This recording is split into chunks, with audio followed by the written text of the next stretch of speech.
All right, good morning. My name is Bradley Hagridge. For my final presentation, I did the wisdom of coaching.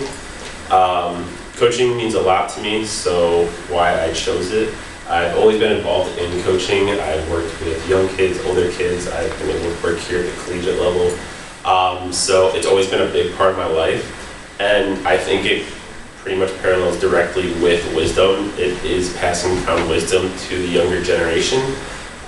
It might not always be an immediate connection, but throughout the years you start to realize and you start to draw those connections how coaches or the stuff they've taught you they play big parts in your life in the current days. So my experience as a coach, I've worked from baseball coach from the ages from 7 to 18. So that's kind of like the younger kids. My favorite was always kind of like the 16 to 18 because they were a little more developed, but they were still very coachable and always wanted to learn. I coached at the Special Olympics in track, swimming, and basketball. So that was a huge part of my life. And then basketball, 8 and 9-year-olds. And then I also, like I said, I've been able to recently work here coaching this past summer and spring with the baseball team. So these two quotes kind of started off my presentation. I love these. So I kind of use quotes from major coaches throughout the kind of the sports industry, all different, like football, basketball, soccer, all those. So this first one is, all coaching is taking a player where he can't take himself. That was from Bill McCartney, University of Colorado football head coach. This, I think, speaks a lot about what coaching is and what it can be. It's just getting that person to kind of believe in themselves and get them to do more than what they thought they could. And then my second one here is, failure is good, it's fertilizer. Everything I've learned about coaching, I've learned through making mistakes. So a big trend we've seen kind of throughout this class is learning from mistakes. It's in the Tao, it was in Judaism in some of my quotes, it was in a couple other wisdom traditions. So just learning from your failure and not letting that kind of like weigh you down throughout your whole life, just learning, getting better throughout time. So kind of my thesis for this, coaching is more than just teaching a sport. It is about inspiring the youth and introducing useful life skills by creating an atmosphere focused around growth and success. So it's more than just teaching you how to hit a ball or how to shoot a basketball or kick a ball in a goal or something like that. It's those skills that you use on a daily basis, how we interact with each other, how we communicate with each other, how we grow leadership skills. It's all of that that comes together and encompasses kind of like the whole concept of coaching. So, like I said, we've seen a lot of trends throughout the wisdom tradition. So this Proverbs quote kind of stood out to me. Train up a child in the way he should go, and when he is old, he will not depart from it. So this is very kind of general. It doesn't specify sports, obviously, because Proverbs doesn't really talk about sports. It just kind of talks about the whole idea of training and coaching. If you teach somebody to do something the right way, they're going to continue doing it throughout their life. It's building good habits and getting away of those bad tendencies that we see and we don't want to use. So I kind of focus on 4 main points. So I call them the pillars of coaching. There are a ton of books, there are a ton of webinars, there's actually, you can get certifications with different kind of concepts that are the foundation of coaching. But the research and experience and just my personal belief, these are the 4 main ones. So it's leadership, teaching, inspiration, and mentorship. And there is wisdom in each of those. So I'll kind of go through, I'll start with a quote and then I'll go in a little more depth with how each of those provide wisdom and how coaches can use that wisdom to be successful. So to start off with leadership, this is a quote from Tom Landry, Dallas football head coach. Leadership is a matter of having people look at you and gain confidence. If you're in control, they're in control. So it's just having that mentality that you know what you're doing. You're very decisive. You have the right actions that you're going to take, and you know you're going to put your team or the people surrounding you in that right kind of mindset. So having your team or your players or other people in general just look at you and know you're a leader, that kind of builds a very large atmosphere of success. So leading others, this is actually from, like I said, there's different certifications you can get. This is from Ohio University's Masters of Athletic Administration. They kind of focus on 3 main points of leadership in athletic roles. So it's being a role model, being decisive, like I said, and communication. Role model is kind of like leading by example. So that's kind of where a lot of the wisdom comes from. The younger generation, they see how you act, they see how you behave, how you react to certain situations. So that's how kind of they get the wisdom from you, or how you pass it down. It's by action. Like I said, you have to be decisive. You can't be indecisive or not confident in yourself if you're trying to lead others. And then communication is kind of how wisdom is passed down. So whether it's teaching someone to act the right way in a certain situation, or like I said, it could be kicking a ball or passing the ball or something like that. It's so broad, but it plays such a large part in leadership. The second pillar is teaching. So this is from Joe Paterno, Penn State head coach.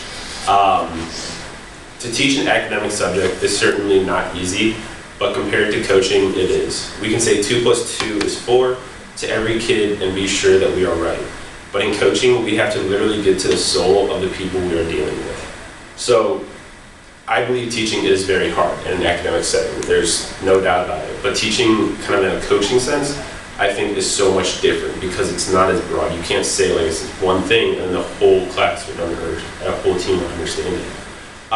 We've kind of talked a little bit about it in class with our wisdom traditions, how everything is kind of so ambiguous and each person interprets it differently. Where we've read passages where one person thinks it's this or one person thinks it's this, or somebody completely has a different perspective on it.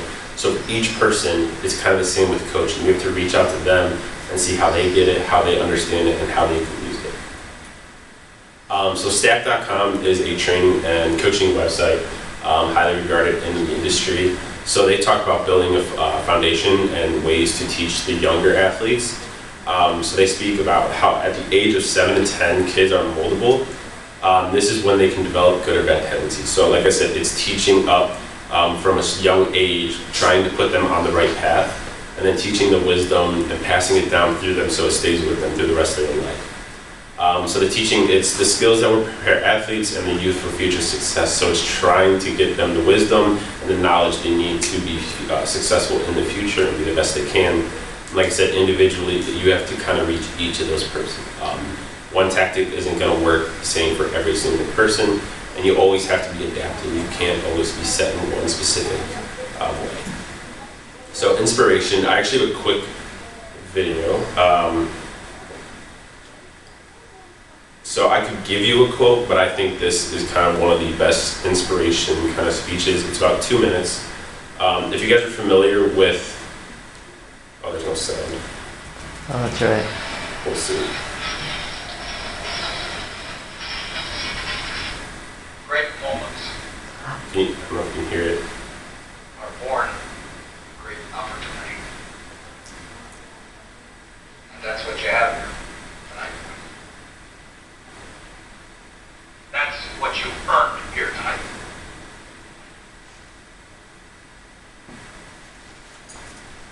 One game. If we play them 10 times, they might win 9. Not this game. Not tonight.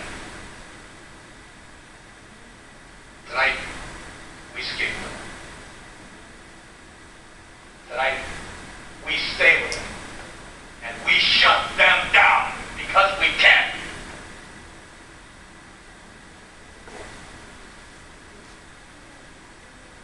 Tonight, we are the greatest hockey team.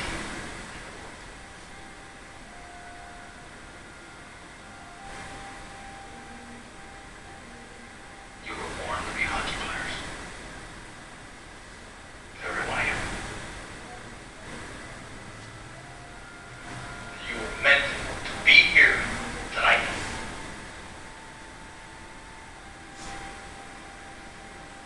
This is your time.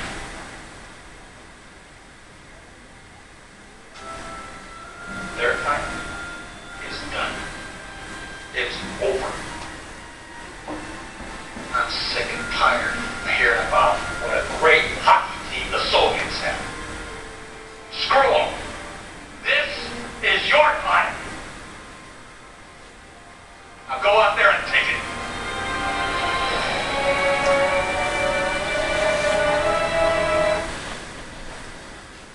So if you're not familiar, that's Herb Brooks. He was the United States hockey coach during the Olympics when the U.S. beat the Soviets in what was called Miracle on Ice.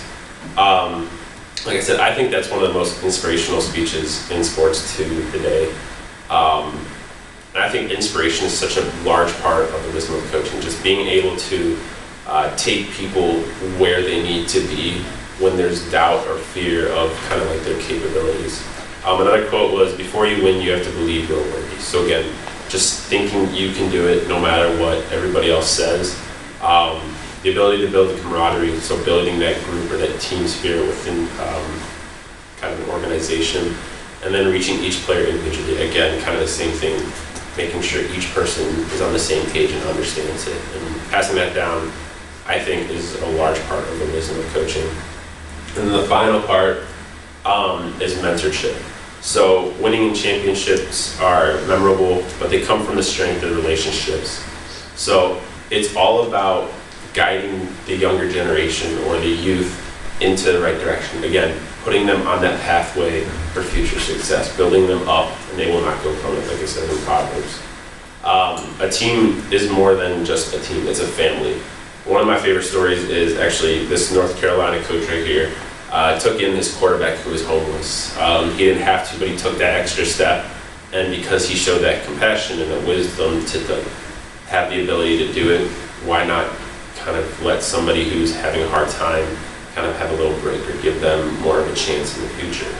So it's building just mutual trust and respect. And I've talked a little bit about that throughout the class, if you've heard me say that before. And just a relationship that lasts a lifetime.